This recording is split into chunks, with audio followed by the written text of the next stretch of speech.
So, it is the International Day of Women and Girls in Science and Technology, a day where we honor women who've broken barriers, driven innovation, and are shaping the future of science, technology, engineering, and mathematics.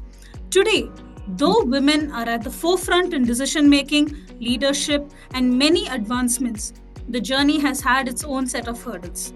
However, there are women leaders who are driving change, and one among this is our very own Dr. Srimati Kesan, founder CEO of Space Kids India. She has done some remarkable work in aeroscience and aviation. With a mission to change the monotony in education, she crafted an avenue called Space Education. Through the programs at Space Education, she aims to groom future scientists of the country. She is the only to be decorated with the ambassador status to the top three space centers of the world: NASA, ESA, and GCTC Moscow.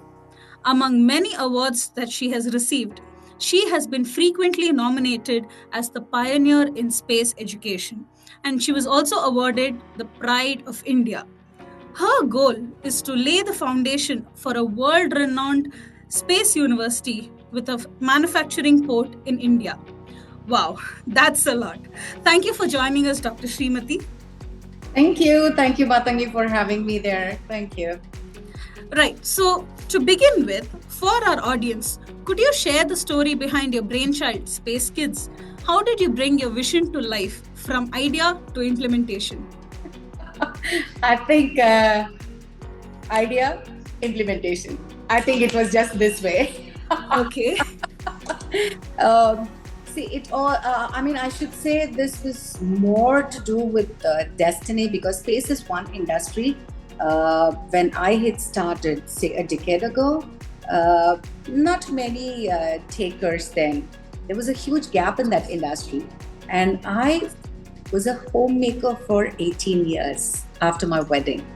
And so it was not that I studied aerospace and I wanted to do something for that industry, build a satellite rocket. No, it was not that one bit.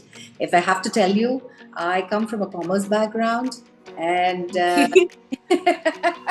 I was an all-rounder in school and college. I played about 10 nationals basketball. I was a state athlete, state badminton player. I was a paratrooper, all India silver medal aspiring, parade commander who held the sport and marched. So it was like my destiny was moving towards becoming a army medical doctor. You know, a doctor was very, very, in those days, I think if you had two children at home, one, you know, by default, if it's a girl, doctor.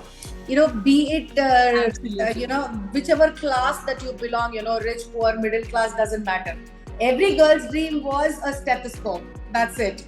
You know, so similarly, it began like that. But then I think leadership role was always on my mind. So probably I wanted to be the Prime Minister of the country. I moved from Hyderabad to Chennai, and 18 years I was at home.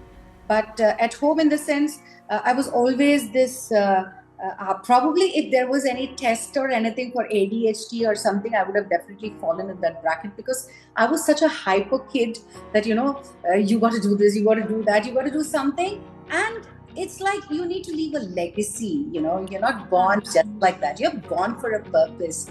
So rejoice that, do something. So I thought army, I would be there in the borders and everything, but then, you know, that didn't happen.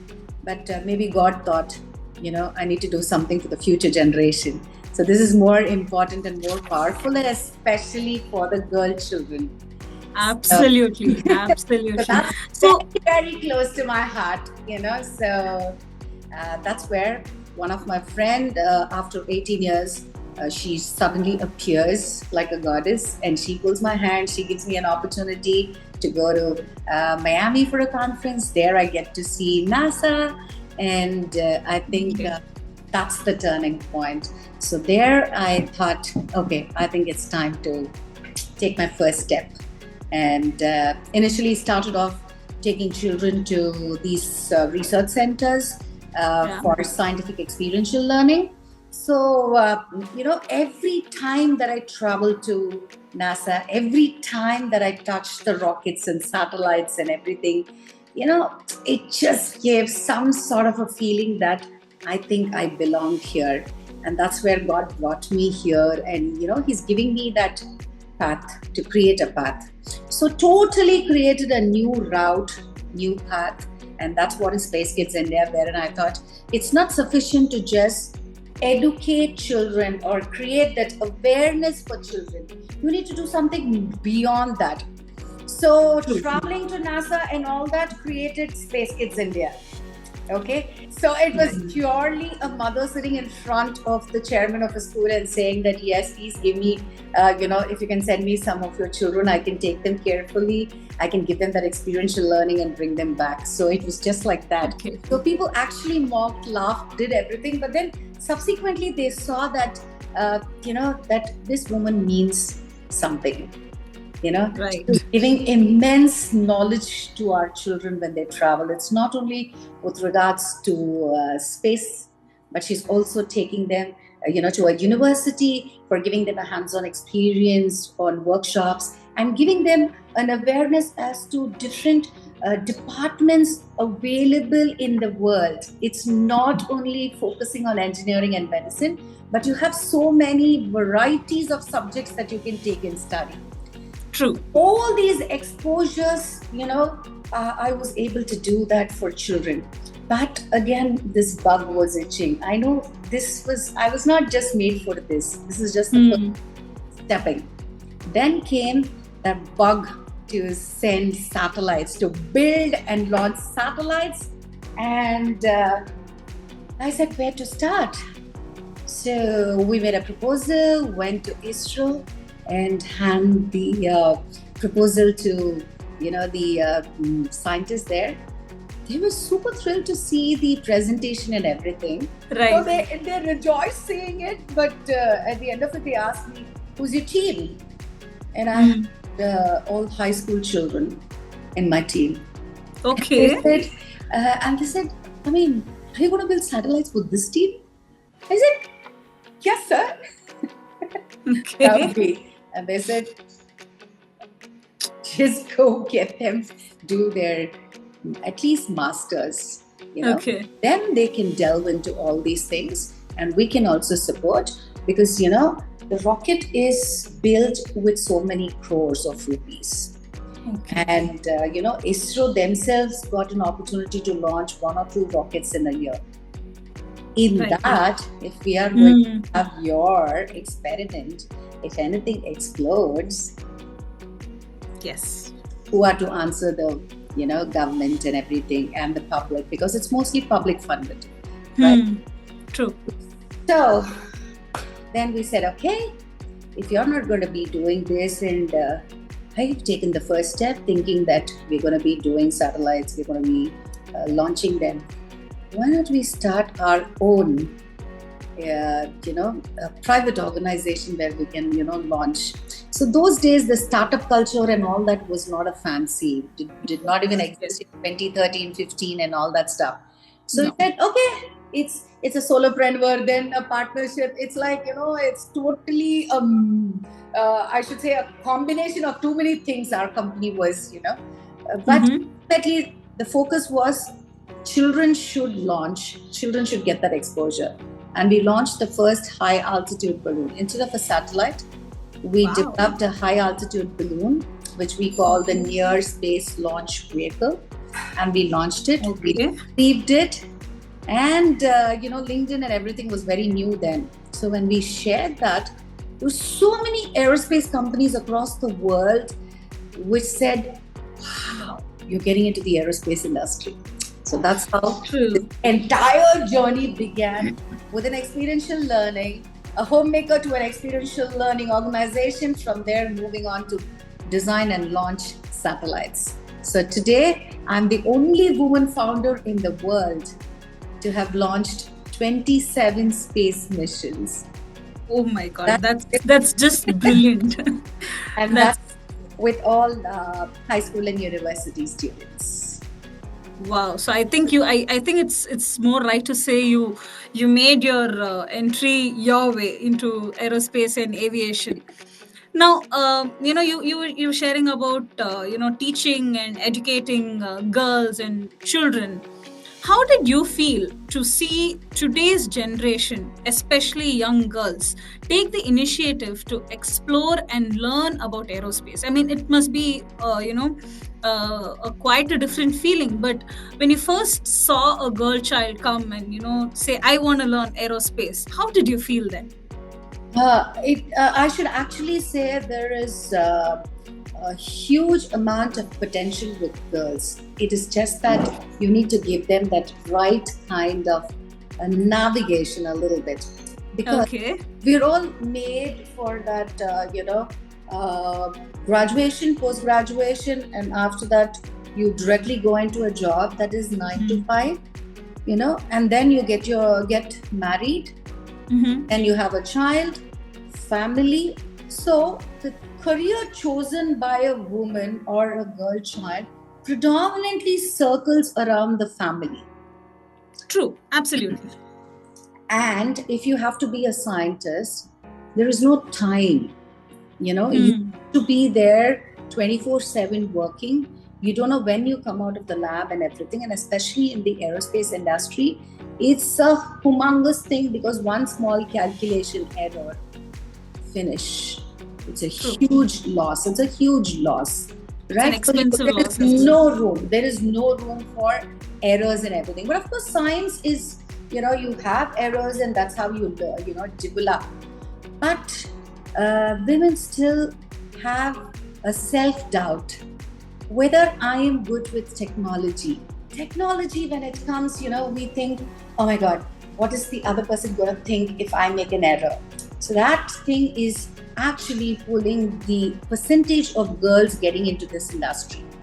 We have only about 14 to 19% of women across the globe in this industry. So that's the reason what we've done is we conceptualized this, bringing even the rural girls into the main workforce, because who knows who's got that potential to do stuff. So Brilliant. we worked on a satellite called the Azadi Sat for the 75th Indian independence, and you can rightly see this here. Okay.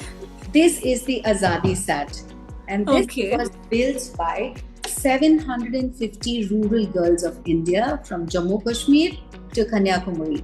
Handpicked them and taught them the nuances of coding, of where does a satellite sit, what are the components used in building a satellite, how is it placed in the orbit, what is a circular orbit, what are the different types of orbits. So taught them all these things and built this and launched this through ISRO. It was a super successful mission, and you should see now these girls bragging about becoming scientists, becoming fighter pilots, becoming cosmonauts. So it's just that you need to hold their hand and bring them up. Now, if you bring them out of their comfort zone, they can really excel. So now, moving forward, we thought this is so important to bring, girls from across the globe, because I thought this mindset was only probably in India or in Asian countries. No, it's not like that. I have interacted with almost about 120 countries over the last 4 months to onboard them for our next mission. I was shocked and surprised to see that every country, women are almost the same. Okay. You just have a handful of them who are bold. You have 436 astronauts, and you just have about 51 of them women astronauts. Rest of them all are, men. So that's where there is a huge disparity, huge gap.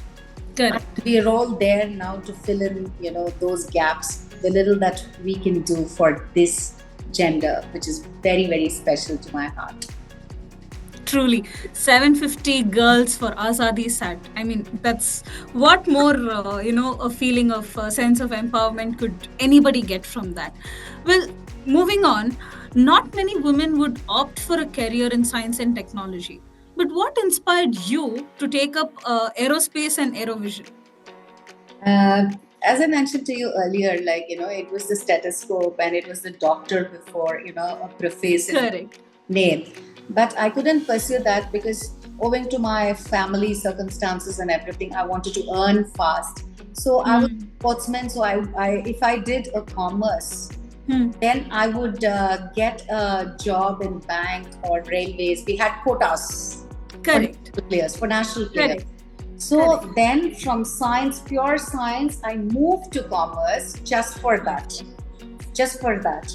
But Okay. then I didn't know destiny will turn around after 18 years and put me into NASA and give me this pinnacle of industry called space.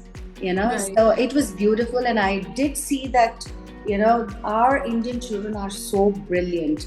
And what are we doing? Sending them away. There is such a huge amount of brain drain. We're Hmm. sending them away.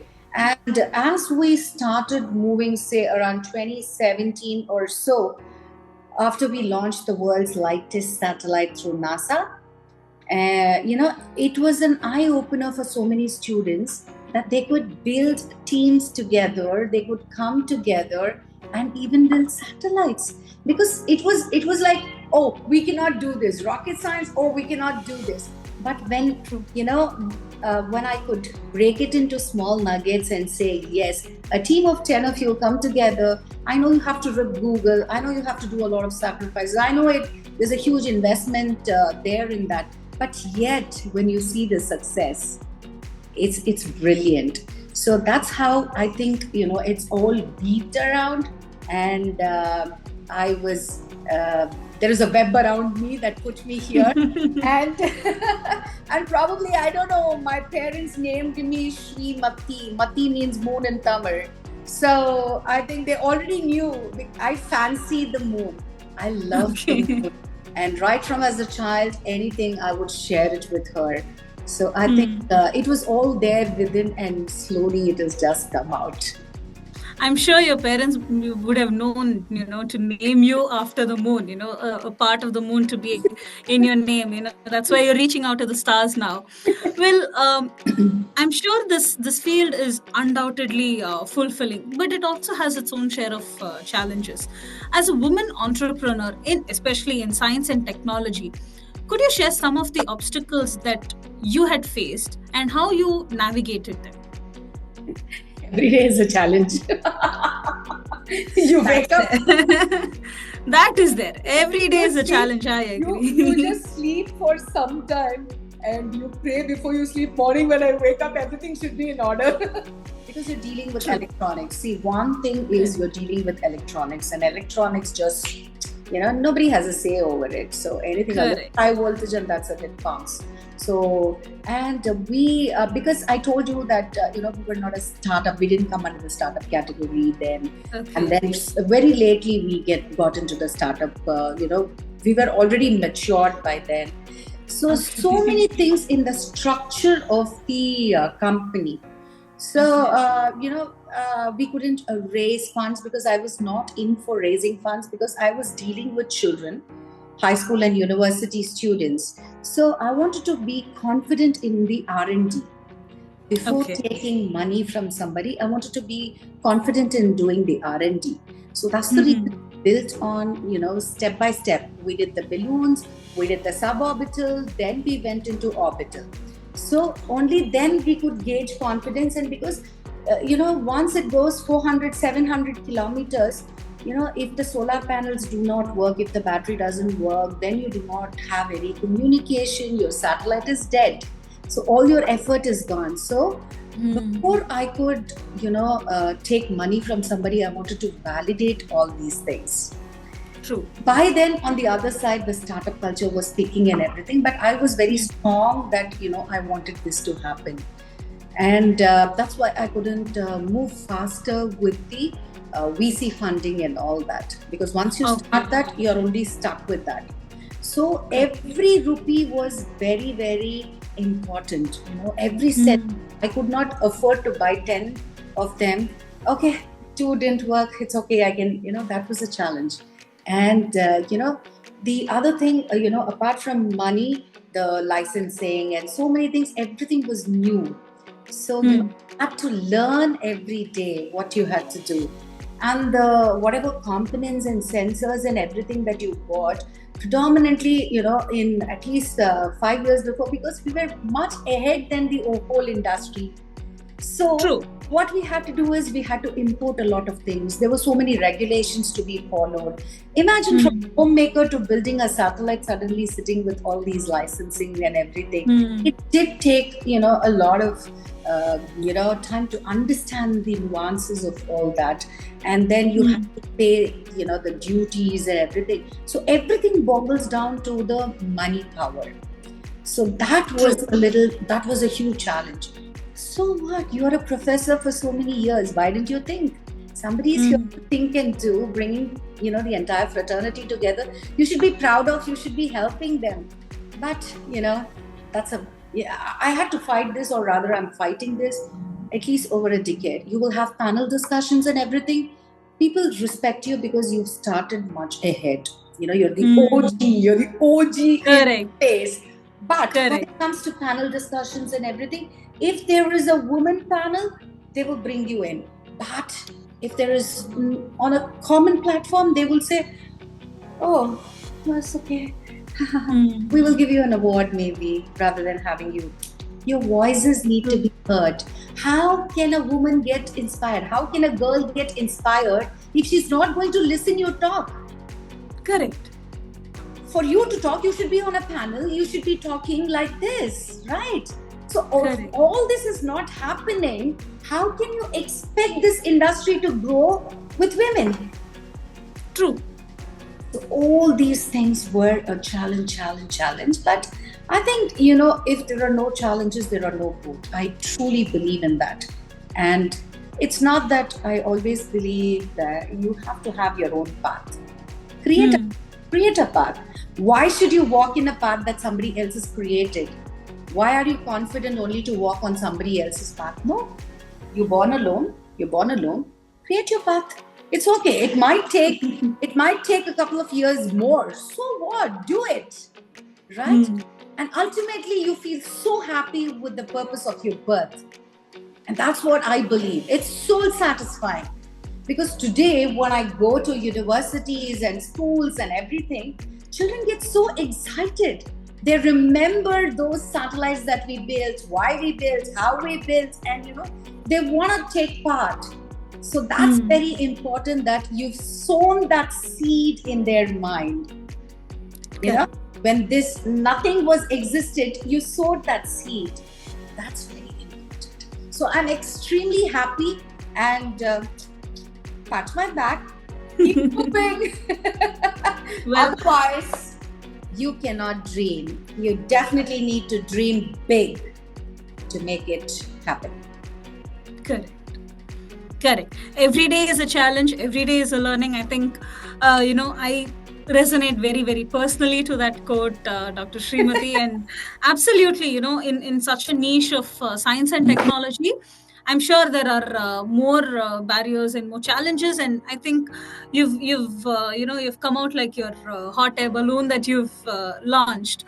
Well, it's a high altitude balloon. Because that was the difference, when we had to take, permissions from the armed forces, from DGCA and everything. It was a new terminology here. The weather department, if I have to say, the meteorology department have weather balloons sent every day. But they didn't know that, this research by students can culminate into so many things. So they were all under the impression that this is a hot air balloon. So the first time when I had to go and take permissions from them, I had to walk the government offices at least 3 months in a row for them to understand. But I was willing to do all that, and not only that, because you had to sign, sign a bond and so many other things, because they were nervous that, if anything happens there in space, it's a huge loss. If this balloon, hits an aircraft, what would happen? So all these precautions, and for the first time, there was no prelude. There was nobody before us to have done that. So that's why, it was a challenge to take that first step. But today, I think, dreaming audaciously for our next project. I'm sure you must be having the next question as to what is your next. Well, I would ask that, but I think I would, take a deviation from that question because Wow. because this year's theme for Yes. International Day of Women and Girls in Science is unpacking STEM. And by Correct. unpacking STEM, we are talking about her voice in science. Now, Correct. you're an entrepreneur. More importantly, you're a woman. What do you think the voice of future women in science should be? Um, See, it's not only the future, even the present, I would say. You need to Okay, you need to be an inspiration for the future. So if you're not going to be true. inspiration today, how is the future going to talk? So let me give you a list of what I seriously think and embarked on for our future journey, because that will resonate to this. Because after Azadi sat, I thought bringing girl children into the forefront, and especially from the humble backgrounds, giving them the same table, sharing the same space, I think is very, very important for any country to do that. So it shouldn't be that this industry is only made for people with money. No, it shouldn't be that. You have seen our scientists in ISRO, most of them come from humble backgrounds and everything, but predominantly they are men. Women are Hmm. there, of course, in satellite building and everything. You have Lalitamba, and you have so many people, Ritu Karyal and all that, but only thing is you can only name them. You just have handful of them, because coming from a small town to have access to a lab is a little Hmm. difficult. The transport to go there and come back, if you're coming back, you lose a bus, you miss the bus, and you cannot walk through to your village. So all these things are the hurdles, because the only thing, what happens if we come home late, and with the Yes. what's happening Our around. expectations by the Exactly. society and family. Yeah, Yes, so it's very absolutely. difficult. So that's the reason women are just holding up. I said, no, it's not only for the women of India, it is the women across the globe. So let's do one thing. Space has got no barriers. And if we need to give voice to these girls, we need to stand as a testimony as to how we are building this community, how we are giving them wings. What are we doing? Before we ask them, what are we doing? Everybody's going to ask us. So the small step that we've taken now is to build a spacecraft to the moon with Wow. with 12,000 Okay. and bringing 108 countries together. So Okay. it is challenging, but I think this is the most beautiful work or most beautiful journey that destiny is, or universe has put me through. Every minute is challenging, but every minute is so beautiful, because you're bringing 108 countries together. There is so much of sisterhood. Hmm. There is so much of knowledge transfer, cultural exchange. So, grace of God, last week we were able to crack that, and we've onboarded all the 108 countries. And mind you, we do not have United States, we do not have China, we do not have Japan, we do not have Russia. We've got small countries like St. Kitts, St. Lucia, San Grenadines, Eswatini, Lesotho. We've got such small islands, Jamaica, Zambia. Everybody is so thrilled that they are coming into this mission. Those children still do not know the basics of even handling a system. Okay. So we are going to be imparting them online education. So for which we have to get trainers to equip them with that basics first. And these countries, you know what? It's so sad that, again, if there are two children in a family, the boy gets to go to the university and the girl needs to sit at home or do something to fetch money. And they are not able to do anything else. And it is in all the illegal ways that they have to get themselves into. It is so sad. It is so sad. So what we are trying to do is we are trying to give them special, apart from the nuances of satellite building, bringing them to India. They're going to be building the spacecraft. They're going to be launching it through ISRO. We want to launch it through ISRO, and it will go to the moon next year by September. But before that, we wanted to give them all the skills, not only English language, physics, math, system engineering, and coding plays a very important role, and website development and everything, because this stands as, this doesn't come with the satellite training, but we thought we should give those children this, so that if they're not able to have a white collar job, at least a blue collar job somewhere, something, they will be able to earn and, be independent. So money plays a very important role. And though children love to be scientists and everything, I think more access to labs, more mentorships towards this, more hand-holding, and explicit speaking about what you innovate. It may be a small one, but boldly come out and speak about it. I think all this the future generation needs to do. If you don't hold each other's hand and move, we are going nowhere. So we need that support. So stand by with each other, because space is borderless. Let's build a beautiful universe where there are no borders. Truly, ma'am. Truly, Dr. Srimati, because one thing is, not only space, there are no barriers actually. And truly, as you said, space has no barriers. Space does not see all of that. Well, with that, we come to the end of this interesting conversation, though I hate to say it's the end, but yes, we do have to come to the end. We're definitely looking forward to seeing your upcoming projects. I just want to thank you, Dr. Srimati, for sharing your experiences, your wisdom, and definitely an inspiring journey that you've had from the transition from a homemaker to an entrepreneur and a scientist, especially in a niche field like aerospace and aviation. Well, today's conversation reinforces the importance of creating equitable opportunities and encouraging upcoming generations of women to pursue careers in science and technology. As you rightly pointed out, Dr. Srimati, progress is a collective effort, and each one of us has a role to play in it, be it challenging biases, advocating for representation, or mentoring future leaders.